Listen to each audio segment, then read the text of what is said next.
Ya, dan kembali di iNews Petang kami lanjutkan perbincangan masih membahas mengenai kabut asap dan juga bagaimana upaya pemerintah sejauh ini. Pak Agus tadi sudah kita dengarkan bagaimana Ya, memang yang patut kita kritisi sekarang adalah bagaimana keseriusan pemerintah dalam menangani hal ini. Nah, kalau misalnya fokus ke dari sisi kesehatan sendiri, apa yang perlu dicermati di sini? Apa yang perlu kita garis bawahi di sini? oke. Secara prinsip mestinya penanganan dampak kesehatan pada asap kebakaran hutan ini haruslah melihat pada prinsip-prinsip ada 3 hal ya, yaitu primer, sekunder, dan tersier. Ya. Yang primer adalah bagaimana mencegah supaya masyarakat yang terkena asap kebakaran hutan itu tidak menjadi sakit. Itu adalah primer ya. Yang sekunder adalah bagaimana mendeteksi dini gejala-gejala yang timbul serta melakukan pengobatan awal untuk mencegah timbulnya penyakit itu lebih lanjut. Preventif begitu Pak ya? Ya.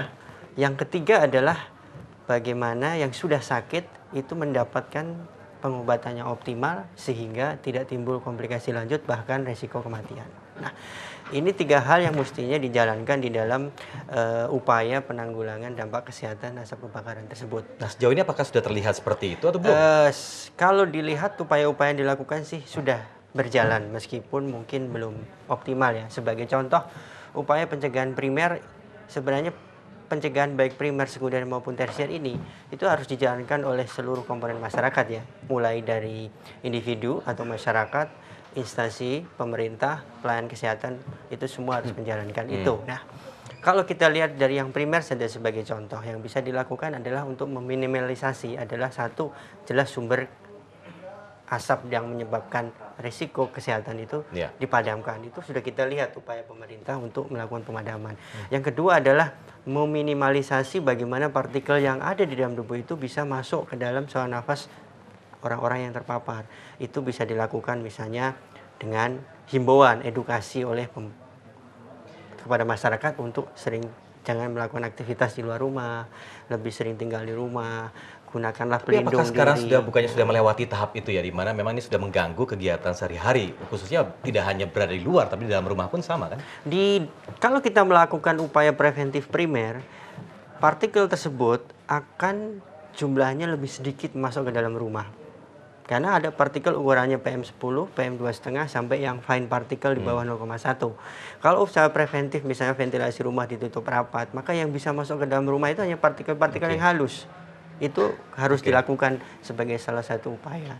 Kemudian edukasi tentang pola hidup sehat di dalam diri masing-masing masyarakat harus dilakukan untuk meningkatkan daya tahan tubuh melawan penyakit. Saya rasa situ sudah dilakukan. Oke, tapi kalau Pak Saleh sendiri melihatnya seperti apa? Ini kalau kita lihat dari sisi kesehatan masih patut dikritisi juga, meskipun memang ada upaya, tapi tampaknya ketidakmampuan ini menjadi garis besar di sini, dikala kita sudah mulai menerima bantuan dari asing seperti yang Bapak katakan tadi.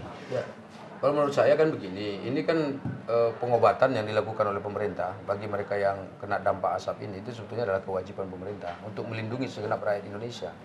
Nah, persoalannya sebetulnya kan jangan sampai orang sakit dulu, ya kan, lalu tiba-tiba kita mengobati. Bukan itu, semua orang tidak mau sakit, Pak. Jadi problem kita kan di situ. Nah, sekarang ini saya lihat bahwa kebijakan untuk mengatasi dan memadamkan api ini, menurut saya sampai hari ini itu pada tingkat koordinasi itu belum menyentuh secara keseluruhan. Katakanlah misalnya, secara umum sebetulnya ya ada beberapa lembaga kementerian yang terkait. Pertama tentu Kementerian Kehutanan dan Lingkungan Hidup ya. Kemudian yang kedua itu Badan Nasional Penanggulangan Bencana. Dan jangan lupa ada Kementerian Dalam Negeri. Kenapa? Karena Kementerian Dalam Negeri ini memiliki kepala daerah. Ya, ada bupati, ada gubernur, ya kan, ada wali kota, di mana tempat asap itu. Nah, sekarang mestinya itu dari awal ini sudah ada koordinasi apa yang dilakukan oleh pemerintah daerah, apa yang menjadi tanggung jawab pemerintah pusat, dan bagaimana melibatkan partisipasi masyarakat. Tapi koordinasi yang misalnya dinilai buruk ini sendiri asalnya dari mana? Kalau kita lihat dari sisi dana saja sebenarnya sudah cukup besar, kemudian keterlibatan berbagai pihak juga sudah terlihat cukup jelas begitu. Berarti apa yang kurang? Ya, tentu saja ini begini ya, kan tentu yang masalah ini kan tentu perlu dibicarakan di tingkat pemerintah ya. Karena apa? Karena yang melaksanakan semua program itu adalah pemerintah. Kan mereka yang kita beri anggarannya, kita yang mendiskusikan anggaran kepada mereka, mereka yang menggunakannya. Nah, sekarang bagaimana efisiensi penggunaan anggaran itu? Bayangkan ya Mas ya, kalau sekarang 387, itu belum lagi saya hitung misalnya dana yang digunakan untuk pengobatan dan lain sebagainya. Katakanlah misalnya kita habis 500 miliar saja Ya. untuk pemadaman itu sudah sama dengan APBD satu kabupaten kota.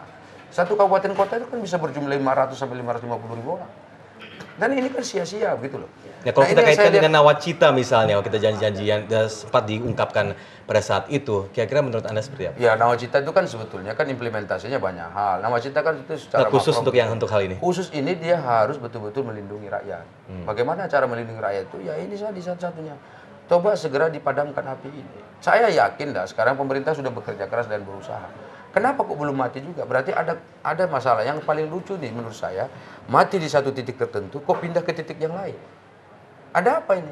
Kan kemudian yang kedua, coba tunjukkan kepada saya dalam beberapa tahun terakhir ini, siapa oknum-oknum itu yang betul-betul sudah dihukum dan diketahui oleh publik secara luas. Ini kan tidak, nanti begitu padam api, padam masalah.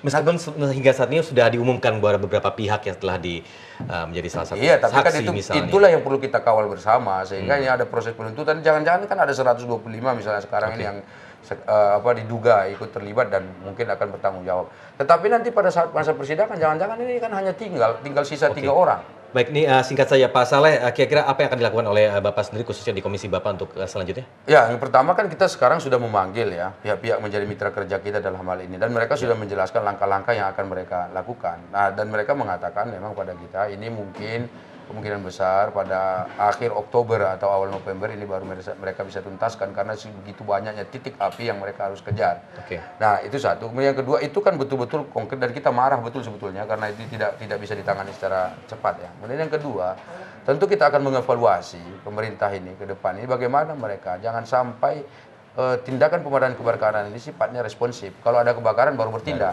Mestinya itu memang ada perencanaan khusus yang kemudian kalau perlu ada penelitian khusus sehingga kebakaran seperti ini tidak terulang dari tahun ke tahun. Capek Kak kita melihat begini seperti terus begitu. Baik, jika itu kesimpulannya Pak Agus terakhir apa kira-kira yang perlu dilakukan dalam waktu dekat ini?